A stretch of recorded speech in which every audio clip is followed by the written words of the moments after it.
We have 2 more weeks left in the FedEx Cup, the PGA Championship FedEx Cup. Well, we are in Delaware this week at the Wilmington Country Club. We're not physically there, but the PGA Tour certainly is talking about continuing the FedEx Cup here, and we'll preview it all here on Gaming Golf.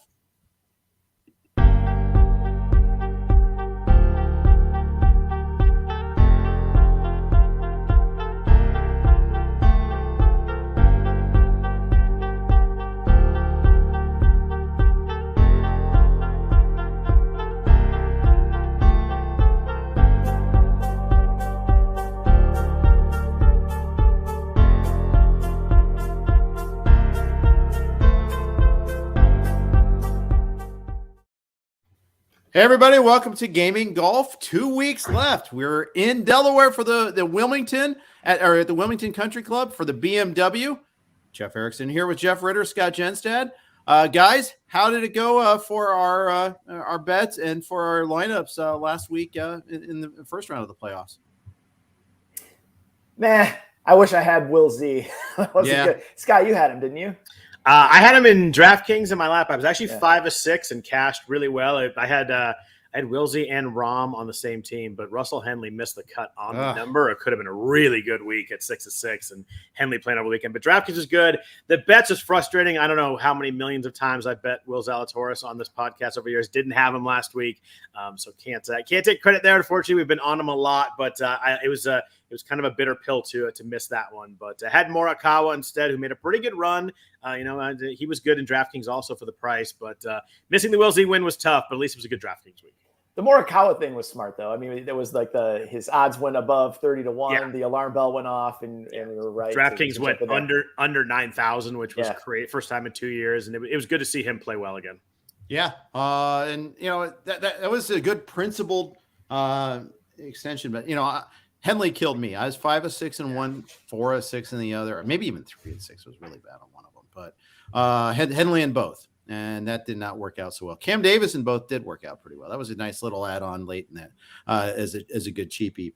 We have 68 players in the field this week. Cam Smith is not playing this week due to lingering hip discomfort. Yeah, right. Sure. And I wish I could do one of those Looney Tunes eye rolls where your eyes roll back and they just kind of keep spinning backwards and then just slowly stop. I buy zero hip discomfort for Cam Smith this week. That's like a half truth.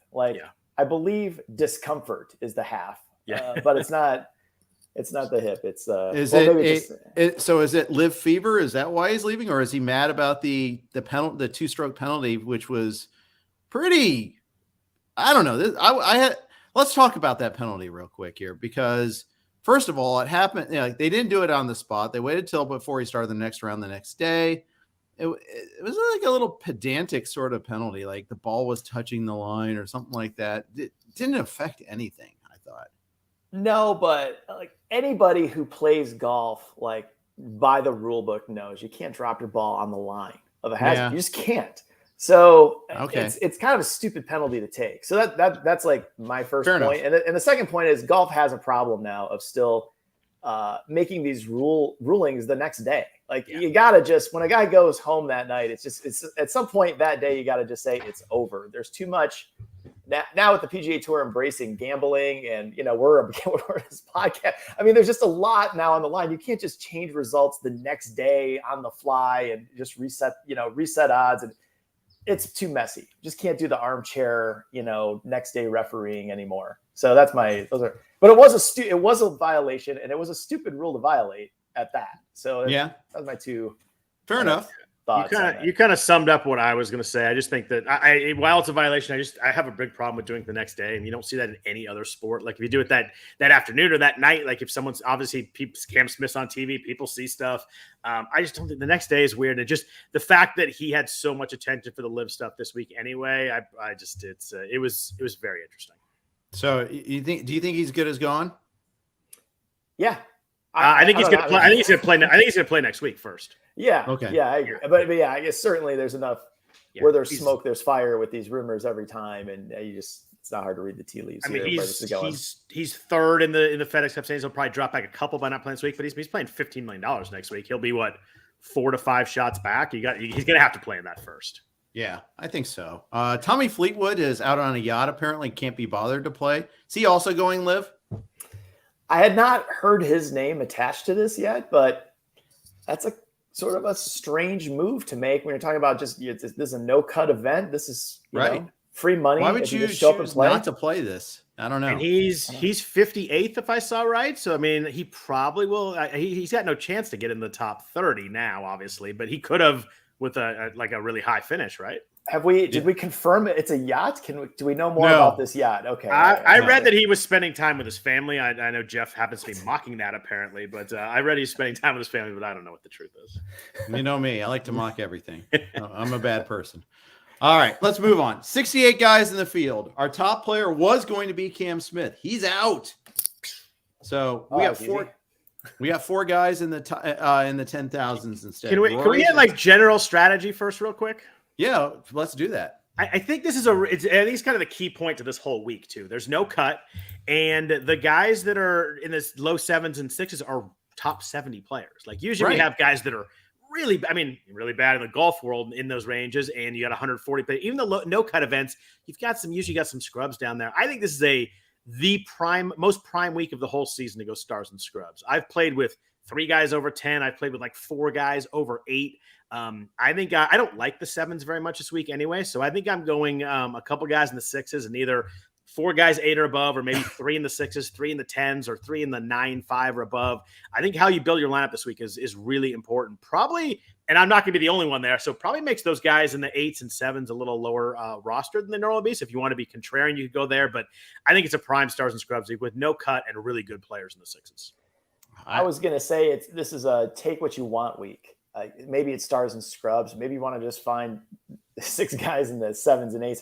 It's all there. Is that like Scott said, there's enough down at the lower price points to put a lineup together that you feel good about and has a shot because everyone's making the cut. So this is a fun week to bet. With a no cut event, you've got to, to really win, you've got to get 6 guys in the top 13, 14. You've got to have the winner. You got to have, you just with no cut and only 70 guys, you're going to have to hit so much at the top. And I think you have to nail those studs at the top and then get a couple guys at the bottom that, make the top, 20, top 18, something like that. So I'm definitely going to do 2 lineups now. One that is stars and scrubs and one that's more balanced. There you go. I definitely feel like there's got to be some value in that. I just got to find the guys I like to make that work. All right, top guys. Rory's at 10.5, Rom's at 10.3, JT's at 10.1, Will Z up to 10,000. So Scott, since you want to go stars and scrubs, use 2 or even 3 guys up here. Who are you not using?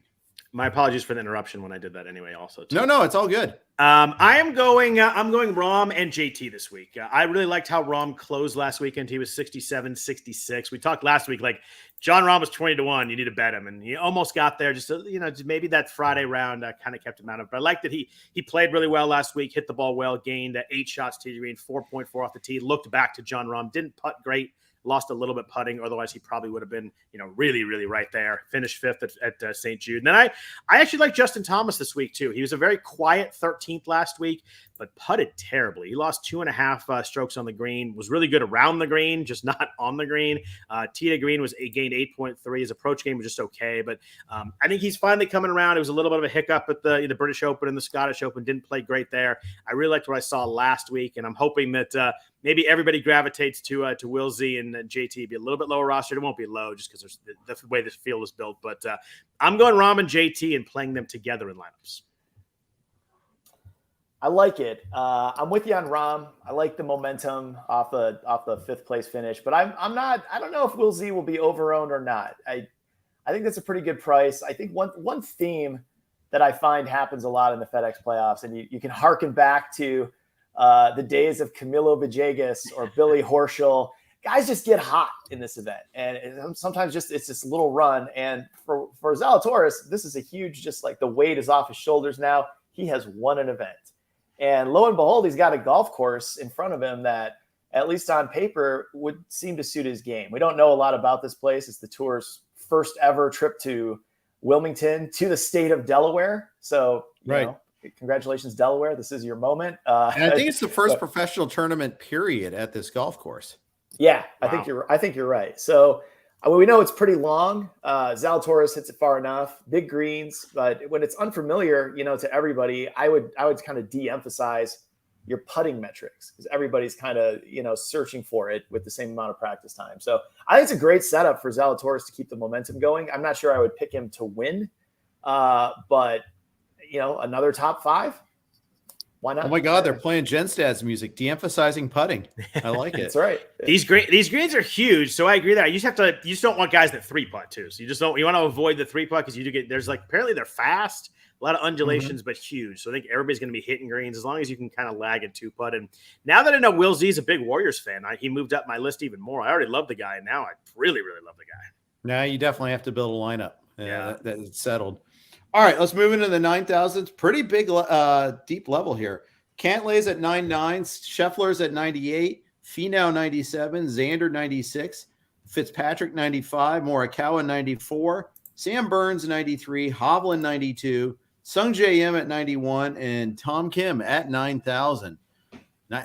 Heavy, pretty heavy days there for Tom Kim to get up in that group. Jeff, what do you think about this group? I think Morikawa is probably going to be one of the top owned guys in DFS. I think that 5th place last week is going to get a lot of attention.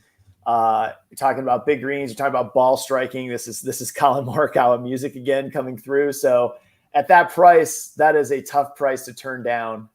If you're going to build more than one lineup though, or build, be contrarian, I think Tony Finau, I don't know how owned he's going to be now, if people are ready to believe this, but I mean, he's probably the hottest golfer on tour right now. He did 5th place last week, 2 wins here the second half of the year.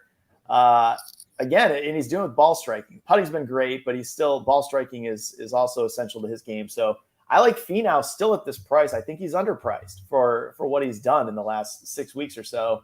And then our guy, Tom Kim, who we've all kind of carried the torch for at one point, or cashed in on at one point. I still think he's underpriced for how well he's playing. So I like those guys, but there's a lot you can do in the 9,000 tier. If I told you 3 months ago that Tom Kim would be higher DraftKings price and lower betting odds than Jordan Spieth this week, what would you have thought of? How crazy do you think I would have been? Very. I like Spieth too, but we'll get to that. I really like Finau this week too. I mean, I think you look at everything. He's the top 5 after the back-to-back wins was nice that didn't kind of fall off there. I think it's a really good course for him. It's a long course. He hits it well. The long irons are great with him too. And Jeff mentioned hottest player there is. If you look at the last 24 rounds, 1st tee to green, 2nd ball striking, 2nd approach, 4th in short game, 5th in putting. There's nothing he's not doing not only well but exceptionally well. He's top 5 in everything. I think you just ride this hot streak. I think, Jeff mentioned before, the guys get hot late in the season. I think Finau is that guy right now. The other guy who's hot right now that I really like this week is actually Sung J M at this range. You look at the last 3 weeks, a 2nd 3M, 2nd at Wyndham, a 12th at St. Jude last week. Hit the ball well again last week, gained over 4.5 strokes, both off the tee and tee to green. You look at the last 24 rounds, 5th in ball striking, 3rd tee to green, 3rd off the tee. He sets up really well. He kind of had that slump in the middle of the season. Like the U.S. Open, the Scottish Open, the British Open, didn't play well, but has really kind of righted the ship. I love him this week, and I think with the big, huge names in this range, and you got a couple guys right below him too in the 8,000 we'll talk about that'll be popular. I really like Sanjay at 9,100 this week. Yeah, I used him again last week. Obviously it wasn't final pairing or anything, but still really darn good. For sure. You like seeing that. Before we move on to the $8,000 tier, quick note from our Blue Wire sponsors. And thank you for your indulgence. Every podcast is on the Blue Wire Network, and we're happy to be on there. Let's talk about the $8,000 tier. It's pretty lengthy again, but that's okay. It's not even a big field, so we can do this here. 8,900, Cam Young, Jordan Spieth, 88, Shane Lowry, 87, Joaquin Niemann, 86, Max Homa, 85, Hideki's at 84, Corey Connors is at 83, Tyrrell Hatton's at 82, Aaron Wise is at 81, and Adam Scott's at 8,000. Guys, before we kind of go into likes and dislikes, I just want to mention a couple of guys that are noteworthy just because of where they are in the FedEx Cup rankings. And how close they are. Aaron Wise is actually at 31, the guy we just mentioned here. All these guys right on the bubble in particular. It's pretty interesting to kind of analyze how they're going to react to that sort of pressure. For sure. You're going to see them on TV a lot. They're going to be part of the math. Aaron Wise, we've talked about him a lot as a guy who has that ball striker profile that we often gravitate to. That's one of the strengths of his game, and this is a good price for him. Did you want me to go through this tier, or I feel like it's Scott? Why don't you go for it? You're already all talking. Right. Yeah, go for it. Right. Go ahead. Aaron Wise is a green light for me at this price at 81. I also think Jordan Spieth, he's improved his ball striking a lot this season. I think at that price, below Tom Kim, I think brand new golf course. I can see it. I can make a case for Jordan Spieth anywhere in the 8,000s. That's a green light for me as well. And I'm kind of intrigued by Adam Scott, although the price is coming up as he's been playing well, but 66 on Sunday for 5th place last week. Just kind of putting it together here at the end of the summer. So I think 8,000 is a good price for Adam Scott too. Yeah, I really like this range. As I talked before, I was talking about 4 guys over 8,100 as a way to go, and you're going to get 2 in the 6s as I was playing with lineups this week. So I'm going to go real quick on my 3 guys. Wise is one of them. He was 31st at St. Jude, but lost around the green, lost putting. So hopefully that normalizes a little bit. Hit it great though. Gained over 4 in tee to green and an approach. Last 24 rounds, he's top 20 in all the ball striking matches we'd like to talk about. So I really like how his games come together. I like that he's on the bubble. I think that some guys will step up to that, some guys won't. But I like that on Sunday, even if he's right, not really in the mix, he's gonna be playing his butt off to move up. So I do like that because in DraftKings, you get points for everything. He doesn't have to win. I really like that. I really, really like Cam Young this week. We've talked about him a lot. Rookie of the year for sure this year. He was 31st last week after the back-to-back runner-ups, but you look closer. He lost 5.5 strokes on the green. He just putted terribly last week. One of those weeks, I think you just toss it out. You look at his history. He's had some up and down putting weeks, but nothing quite that bad in a long time at least. He gained 8.4 tee to green, 4.7 off the tee, 4.3 approach. He was second tee to green last week. So, getting the ball to the green, he was second to Will Zalatoris, who won the tournament. So I love Cam Young coming off that. Hopefully people saw the 31st and maybe aren't as interested, but I love him this week. And then my third in this group that I'll be playing is actually Joaquin Niemann. I think he's a really good fit here. He's really, really good off the tee. You're going to have to hit it far here. The fairways are huge, but I think he's going to set himself up really well. We talked about the length of the course. It's a weird setup because it's long, but there's 2 holes that are over 630 yards. So that kind of a lot of the length moves to those 2 holes. There's actually 5 par 4s that are under 430. So, ball striking here it's not quite going to be the bomber's paradise I think some people see when they see the overall length. But Niemann was 13th last week, lost around the green, lost in putting like that, gained really well, hit ball striking. So Young, Niemann, and Wise will be the guys in the 8,000s that I'm going to be playing. I wonder if is Young now at the top of the list of best player without a tour win, with Fitzpatrick coming off the list in June, and then Will Z's off the list now. I mean, Young's still a rookie, but he's rookie of the year, I think, unless I don't know if DeGallo wins the next 2 weeks or something. I mean, Cam Young is the rookie of the year, but it feels like all of a sudden he's had so many close calls. I feel like he might be. He's got to be. He has 6 top 3s this year.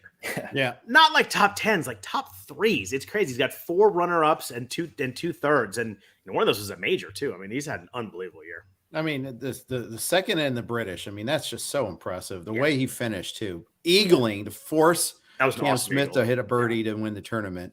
I mean, that finished it off for me. There are like 8 rookies in this tournament, by the way, and Len was making a big deal about that. That's pretty wild too. Let's move on to the 7,000s.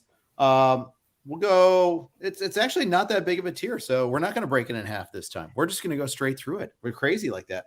Billy Horschel at 79. Russell Henley, burn his name, 78. Now Brian Harmon at 77. Cam Davis 76. Davis Riley 75. Keith Mitchell 74, and Taylor Pendrith with them there at 73. Sahith Theegala and JT Poston at 72. Mav McNeely and Keegan Bradley. Seamus Power and Mito Pereira at 71. And at 7,000, Siwoo Kim and Denny McCarthy. McCarthy made a run on Sunday morning. Looked like he was going to insert himself in the conversation. But, we went with Jeff first last time. Let's go, Scott, here. I know you said you're not a big fan of this level. Is there anyone this level you would consider playing? Yeah, so just the way I'm building, I'm not playing a ton of guys in here, but my two favorites, I really like Cam Davis again at 7,600. I mean, just playing great golf. He was 13th last week, 14th, 16th, and 8th. I mean, that's 4 straight top 20s for a guy that's in the 7,000s. Guy like that. Didn't hit it quite as well last week, putted well, but didn't lose strokes anywhere, so it wasn't bad. He just the ball striking wasn't quite as good as it was the 3 weeks prior, but you give me someone that has 4 straight top 16s. He's 20th in ball striking last 24 rounds, 22nd approach. I think he's a full go there at 7,600. If you need someone in the range, he's my favorite guy there. And then I'll go all the way down to 7. I really like someone that I think fits well in events like this. In events like this, you want someone that can make a shot at the leaderboard, but he misses. Normally, he could miss the cut, and you worry about that. Is Siwoo Kim, who when he flashes, he really, really flashes. He was 42nd last week at St. Jude, but lost 5.1 strokes putting. Hit it really well. Gained 17 to green. Prior to that, he had 2 straight top 15s at Rocket Mortgage and the Open Championship. I think he's a perfect fit for a no-cut event, especially one like this. If he plays well, he can actually throw up a top 10 there. So good enough to do that, but you don't have to worry about the missed cuts. So I do like him at 7,000. As I built, I was usually playing with him and then someone in the low 6s, or him and then 2 guys in the 6s if I went 3 top 10s. So Siwoo was kind of a key guy for me at the price this week. I like it. I'd start this tier with Brian Harman. I know, again, I like momentum plays a lot this time of year. And so Harman, fresh off of 67, 3rd place. I worry a little bit if this course is too long for him, but I like the ball striking a lot, and I like the momentum. So I think at 77, it's a good price. I'm still back on one of the rookies off my fantasy team that's going to finish squarely in the middle of the pack at best at this point is Sahith Theegala. He's got the right profile as well of ball striking. He's been in the fire a few times this year, doesn't have a win yet, but quietly 13th in Memphis. So I like the momentum again for him coming into this event. And then Denny McCarthy, you mentioned it, Jeff. I think, he put himself in the conversation on Sunday last week. Let's put him in the conversation here. No price adjustment for that. 7,000 is a good price for a guy who the strength of his game really is putting, although he's hitting the ball better lately with approaches. Mm-hmm. I don't think it's a bad idea to put one just pure putter in your lineup when you're going to have large greens that are unfamiliar. So I like McCarthy at that price too. All right. Yeah, I do too. I always think he's kind of a sneaky guy to kind of add on late if you're looking for a cheapo. 6,000s. Guys, let's talk about this here. Scott, I know you said you like a lot of guys in the 6,000s. Jeff, what did you find in the $6,000 tier before we go to Scott? Well, Straka is going to be popular, right? I mean, he just, of course. Again, you don't get the adjustment. So, but how can you not?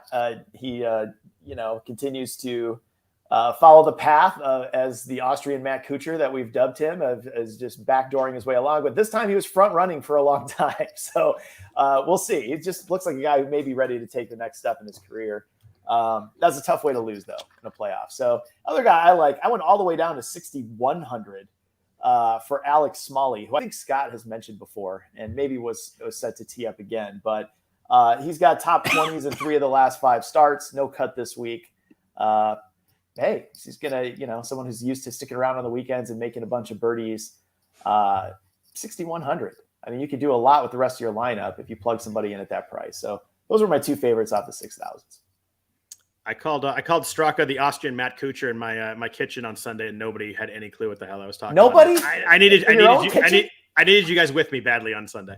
Your kitchen needs to do a better job of listening to gaming golf. That is a very true point right there. I agree completely. Yeah, I love this range. I think that with a no cut, you've got guys down here that are not only don't have to worry about getting cut, but they're playing really well. My first is a guy I talked about the last 3 weeks is Taylor Moore at 6,400. He was 31st last week after back-to-back top 6s.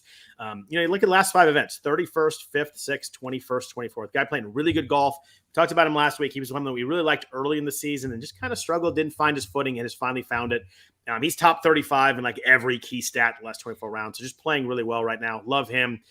Trey Mullinax, if you want to talk about someone who's hot right now, he's made 4 straight cuts, all top 40s after a brutal part of the season where he was doing nothing well. He won at Barbasol, hit it great there. He hit it really well at St. Jude last week. He finished 5th, but you look closer. Gained 8.1 tee to green, 5 shots and approach. It's not like he just putted his butt off and made a bunch of bombs. Mullinax was right there, and with some good players last week, playing really good golf on the weekend.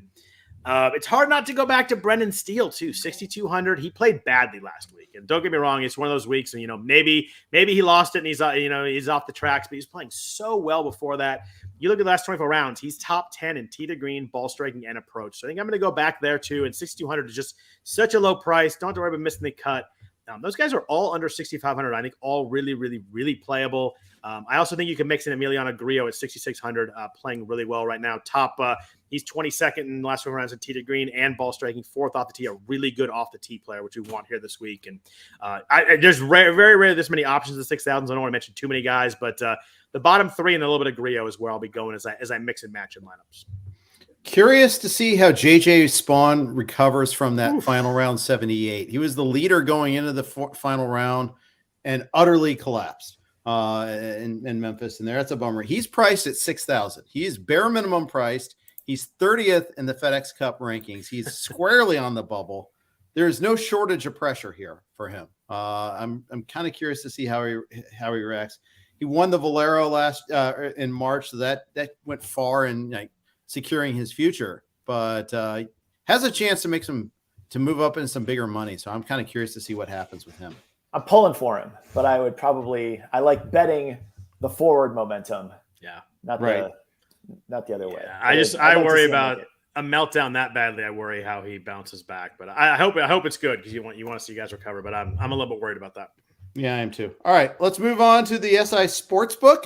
sisportsbook.com, and we'll take a look at this week's golf odds and our betting sheets. Jeff, it's your home court. What do we like here? Well, I liked Colin Morikawa last week when he was outside 30-1, but I think he's probably the guy to beat this week. So I'd still take him at 20-1.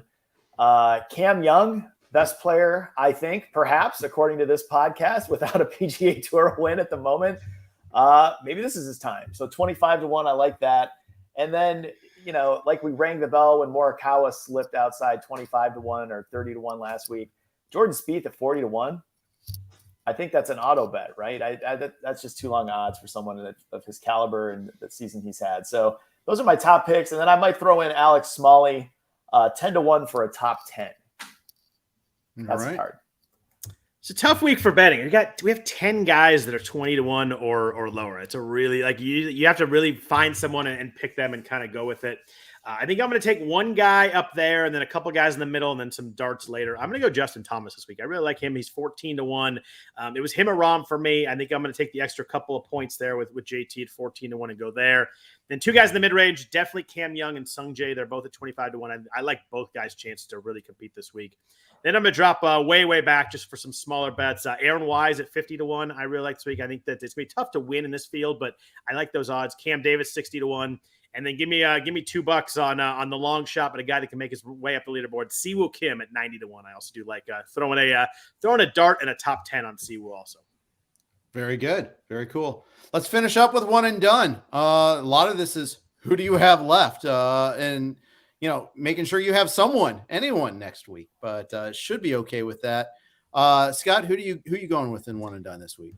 Yeah, it's a good note you mentioned. You make sure you check your site to see if you play next week, because I'm in multiple one and dones, and a couple of them don't count next week. So if you burn your best guy this week, but in our tournament where we do play next week, you want to have someone for next week. So I've got 3 guys for 2 spots, so I'm pretty good there. So I'm going to go Sung Jae Im this week. I really like his recent play. Still have him available in our pool. I don't have any of the guys under 20-1 available, so I'm going to take the next best bet and go Sung Jae this week. I've still got Finau, luckily. I'm going to keep riding the wave. I don't know what I'm going to do next week. I think I got Sam Burns. I got Tom Kim. We'll see. But JJ Spawn. JJ Spawn is still on the board. I'm gonna lock in Tony Finau right now in real time here on the show. So I put a placeholder in, which is just like my highest available, I think, which is Shane Lowry. I'm not going to go that. I'm going to go Aaron Wise this week. I'm going to lock that one in. He's got a lot to play for to get into the top 30, but if he doesn't, well, okay. It's just par for the course for my season this year in that one and done pool anyhow. And it won't be as heavily rostered, I'm hoping. Although with only 68 players in the field and so many of them just X'd out at this point in time, I think there's going to be a lot of crossover. There's not going to be too many skins out there. I was Sung Jae or Wise, so I'm right there with you. I like it. All right, very good. Any other parting thoughts before we sign off for today? Can we do the fantasy football minute? It's draft season. Yes, please. All right. I'm in the 4th round. Slow draft, email draft. I'm up. On the board, round 4, Ezekiel Elliott, DJ Moore, Michael Pittman. Who do you have so far? I have Devontae Adams, Justin Jefferson, and Travis Etienne. So I got one running back, 2 wide receivers. Tempting to do a wide receiver heavy build here. And do you start three receivers in a flex or 2? 3. All right. Jeff's the football expert, so I'm going to jump him and go first and take it. I'm going to go DJ Moore for sure. I agree. I like DJ Moore a lot, especially because it looks like Baker Mayfield's going to win that job, and I think that bodes well for DJ Moore. I do too. I'm a DJ Moore guy. I like Pittman, but I just think DJ Moore is a lot of upside there. I think he's a really good player. Yep, agreed. That was my lean. That's your fantasy football minute. Zeke would be 3rd, by the way, for me. Yeah, I don't know, but he's old, but I don't know. I feel like he's safe because they're just going to keep giving him the ball till the wheels fall off, which might be week 1. I don't know. But, he's safe until he's not safe. Yeah. All right. Let's wrap it up then. Everybody, thanks for listening to BMW. We got the FedEx Cup final next week at Eastlake. So we'll have one more week of gaming golf for this season. Thanks everybody for tuning in. Good luck with your lineups.